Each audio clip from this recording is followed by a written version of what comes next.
How to transfer contacts from Android to iPhone. Hey everyone, welcome to the channel.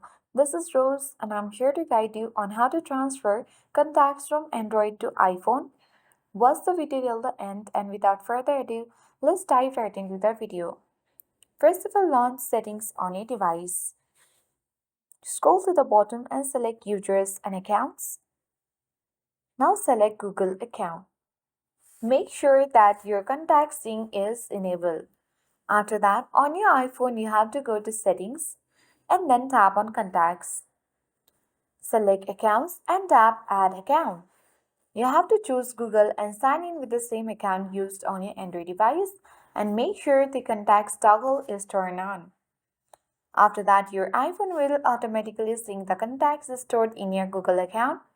Simply open the Contacts app on your iPhone to verify that your contacts have been imported.